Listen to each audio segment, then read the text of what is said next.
Hare Krishna. So Krishna is helping us out to live a very healthy life and is describing different types of foodstuffs. Till now he has described mode of goodness and mode of passion foodstuffs. That is Satvika Ahara, Rajasika Ahara. Now Krishna is helping us to understand what is Tamasika Ahara, the foodstuffs in the mode of ignorance. Text 10.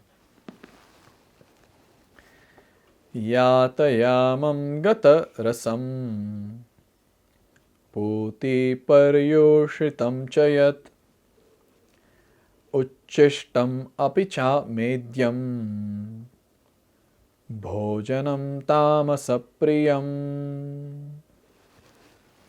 So, here it is given, yata yamam, the food, the ahara that is prepared more than 3 hours before being eaten. So, the food is cooked and left for more than 3 hours. That comes in the mode of ignorance. And then gatarasam, the food that is tasteless. Puti, the food that is decomposed. Paryushritam, the food that is putrid. And then, so puti is bad smell and paryushritam is decomposed and putrid. And then uchishtam is the food that has got remnants, food remnants of someone else has eaten that. And then untouchable things, that is amedyam, that is untouchable things. So when such things are there, it is said, such bhojanam, such food, tamasa priyam. The people who are in mode of ignorance, they will like such food.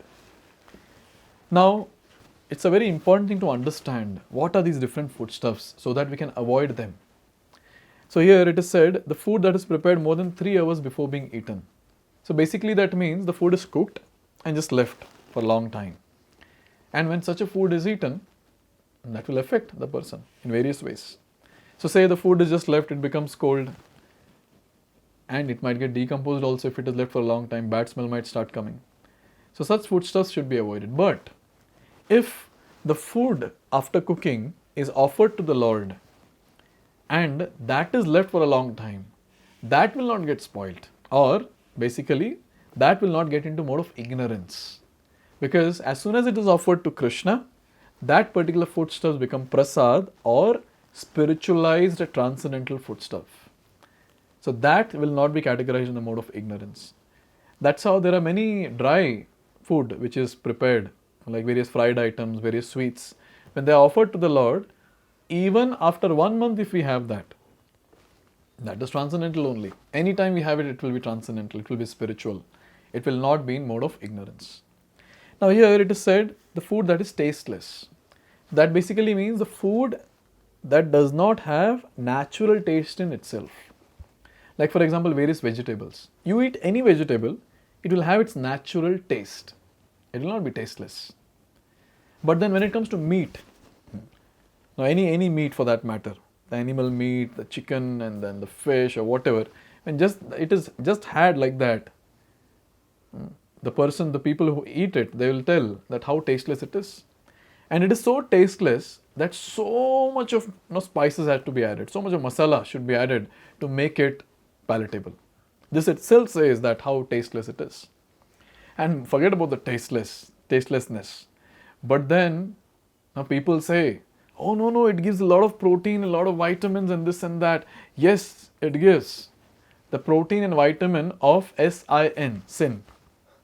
And when someone has it, when that such protein and vitamin increases in the body, they will reach a very wonderful destination called HELL, that is hell.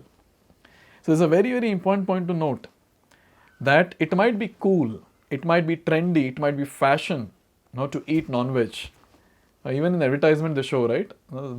Some non-veg piece falls and it's crispy and it breaks into pieces and this and that.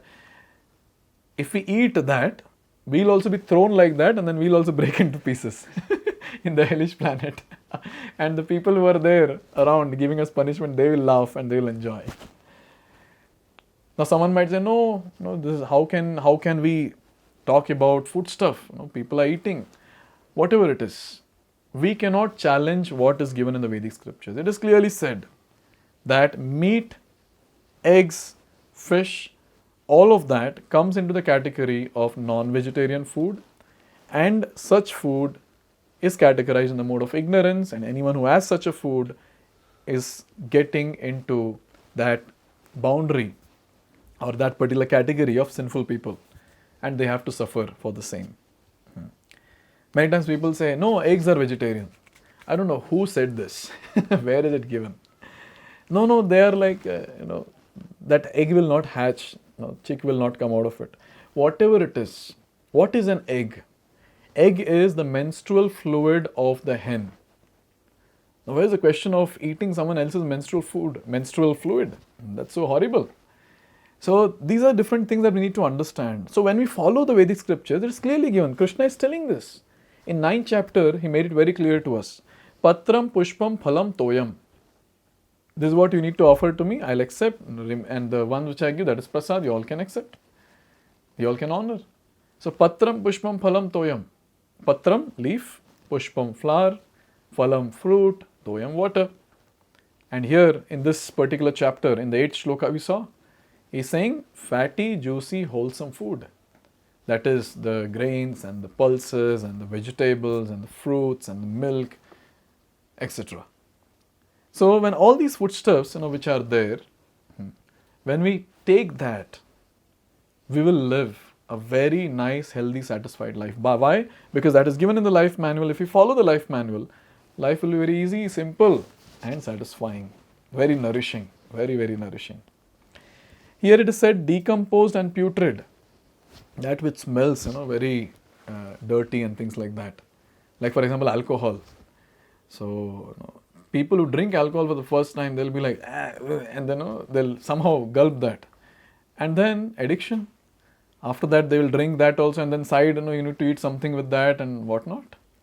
So in this way, we understand that these different foodstuffs which are there, they come in the category of mode of ignorance foodstuffs. Remnants, here it is given remnants. Now say some other person has eaten and left it. So now we don't know what cleanliness the person maintains, what hygiene the person is maintaining. So that particular foodstuff which is eaten by someone else should be avoided. But there is a catch here. What is the catch? But when we offer it to Krishna, that is also remnants. We call it as prasad. So, can we take or not? Yes, we can. Because the great spiritual personality has accepted the food. And that has become prasad. That is not untouchable food, no, it's prasad. And similarly, when Krishna's pure devotees, elevated souls, who have advanced in bhakti, have reached certain platform in bhakti, when they accept some food and when their remnants are given, that is called as Maha Prasad. Yes? Just by eating that foodstuff of this great saintly people, which is honored by them and left over if we eat, it is described that the person who eats advances in devotional service. In spiritual life, there are 3 great strength, Mahabal. It is said that Bhakta Padadhuli, the dust of the lotus feet of devotees, Bhakta Padajal, the water that has washed the feet of the devotee, and Bhakta Uchishta, the remnants left over by the devotee. So these 3, if someone gets, it is said that Tini Mahabal, all these 3 are very, very great strength in devotional service. A person advances very, very quickly. Narada Muni, in his previous life when he was the son of a maid servant, to his house, many pure devotees came, Bhakti Vedantas, and they very mercifully gave the remnant from their plate to Narada Muni, and Narada Muni ate that, and now he is Narada Muni. So in this way we understand that remnants of the Lord and his pure devotees, they are not in the category of untouchable foodstuffs, which we are talking about here.